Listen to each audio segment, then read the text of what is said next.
Fear. It's one of those words that sits heavy, doesn't it? If we are honest, fear isn't just a fleeting moment, it's the stories we create and tell ourselves when we are alone with our thoughts. It's the invisible force that demeans us and whispers doubts into our head. But if there's anything I've learned from my experiences, it's that life isn't a straight line, it's a journey. It's messy, it's unpredictable.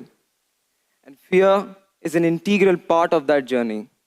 And it always tries to push us down, to define our boundaries. But on that same journey is hope. And hope found is louder if you let it be. But how do I, a 16-year-old, know so much about this? Well, for that, let me take you back to one of my first experiences with fear. Back in 2019, when I was 11 years old, life was perfect. I was the kid who aced every exam, the ones teachers praised. I thought I had it all figured out. But then came the famous isolation of 2 years that turned my life into a routine of eating, sleeping, and neglecting responsibilities. Naturally, when schools reopened, reality hit me hard like a brick. Our first exam scores came back. I'd failed. The feeling that I felt then was unlike I had ever felt before. Suddenly, the ground beneath me shifted. Fear moved in and made itself comfortable. I told myself, if you avoid risks, you avoid failure. My grades climbed ever so slightly, but my courage shrank. Fear whispered, stay safe, don't push too hard. By the time my board exams rolled around, I thought I had nothing left to lose.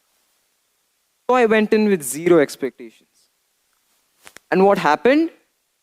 I got my 95% back. That confidence that I thought I had lost, it was right there, waiting. But fear isn't a battle that's finished once and for all. No. It's always there, lurking, changing shape. When I switched schools, fear started to show up in my voice, or rather, the lack of it. I stuttered, hesitated to speak up to new people. I struggled to ask doubts in class, afraid people would mock me if I sounded unsure. The label quiet stuck to me like glue. Inside, though, I wasn't quiet at all. I was wrestling with this fear every single day. Now, there's this one moment I remember vividly. When I was in chemistry class, my teacher asked me a question. I stood up. My hands started to shake, and my heart started to race. In that stressful moment, I blurted out the wrong answer, even though I knew what was right.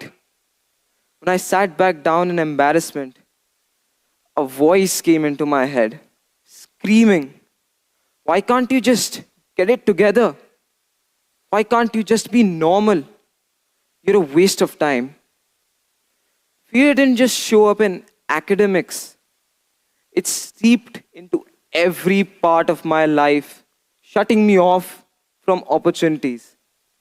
Like this one time, I had the chance to lead a group project, but I rejected it because I was afraid that my team would fail if I led them. Naturally, the post went to someone else, and that stung. Not because he did a better job than me, but because I had let fear make one more decision for me. And that was the moment I decided I would not let fear make any more choices for me. But how? It isn't as easy to say it. It wasn't until swimming entered the picture that I started to see fear differently. Competitive swimming has always been a passion of mine. And fortunately, this year, I was chosen to represent my school at the ISSO Nationals event. Again, like always, when I stared down at that chilly cold water, that voice came back saying, "What if you embarrass yourself? What if, because of me, my entire team loses?" But then the whistle blew and I jumped in. That fear, it became fuel. Every breath, every stroke I took in that fresh water made me realize why I was there.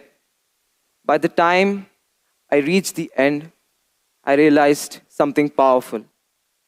Fear didn't have to stop you always. It could propel you if you let it. And if I could overcome this fear, then I could definitely overcome my social fright. So I went back to that chemistry class. And this time, I had a question. I had a doubt. I raised my hand and I asked it with my voice slightly quivering. Surprisingly, no one laughed. No one mocked me. Instead, they all concurred with my question. Turns out, fear had been lying to me all this while. It was time for me to ask some important questions to myself. Like the first one, why am I so scared? The answer wasn't groundbreaking. Expectations. Myself, my parents, my teachers, they all had some kind of expectation from me. It's funny how a simple phrase like, "do your best," can turn into a weight we can barely carry. If I wanted to break free of my fear, I had to face these expectations head on. So I engaged myself in exposure therapy.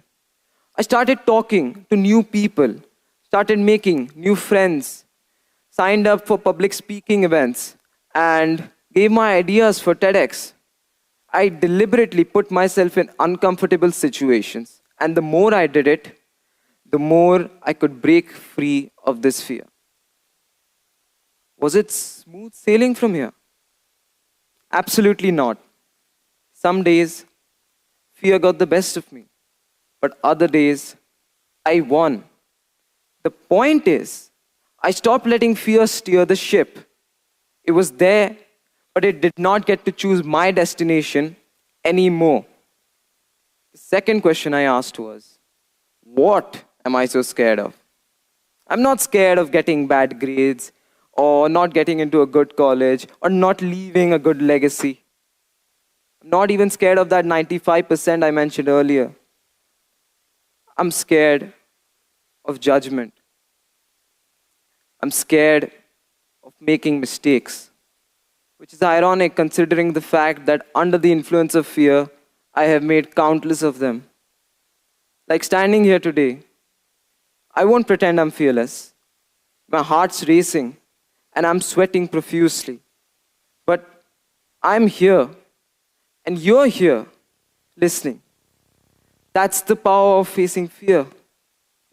It doesn't vanish, it transforms. It gives your life meaning. The real question is, will I let fear control me or will I control it? Because fear will always knock on the door. It will always tell you to be small, tell you to be inferior. But it's not a stop sign. It's a sign that you are alive, that you care, that you're pushing your limits, that you have already come out of that comfort zone.